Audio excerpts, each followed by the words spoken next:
Hello guys, আসসালামু আলাইকুম। কেমন আছেন সবাই? আজ আমি লাউ আর চিংড়ি রান্না করব। তো চলুন, এখন আমি এখানে লাউটা কেটে নেব আর খোসাটা ছাড়িয়ে নেব। তারপর লাউটা কুচি কুচি করবো, যে সাইজের মতন কেটে নেব সেই সাইজে কেটে নিচ্ছি। এরপর আমি চিংড়ি মাছটা বেছে নেবো, অনেক চিংড়ি মাছগুলো। চিংড়ি মাছ আমার বাছা হয়ে গেছে। লাউ চিংড়ি মাছ এখন ধুয়ে নেবো আমি। ধোয়া হয়ে গেলে ভালো করে ধুয়ে নেব।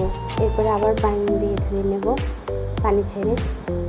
এরপরে আবার পানি দিব, পানি দিয়ে আমার ধোয়া হয়ে গেলে এখন আমি চিংড়ি মাছটা ভালো করে ধুয়ে নেব। চিংড়ি মাছ ধোয়া হয়ে গেলে এখন কড়াইতে তেল, ঝাল, পেঁয়াজ, রসুন, হলুদ, লবণ, ঝালের গুঁড়া, পানি দিয়ে নাড়ি চেড়ে, চিংড়ি মাছ দিয়ে নাড়ি চেড়ে, লাউ দিয়ে নাড়ি চাড়িয়ে তারপরে ঢাকন দিয়ে ডেকে দেবো। ঢাকন উঠে আবার নাড়াচাড়া দেবো, পরে ঢাকন দিয়ে আবার ডেকে দেবো। দেওয়ার পরে আছে করে তরকারিটা নাড়াচাড়া করবো। নাড়াচাড়া করার পরে তরকারিটা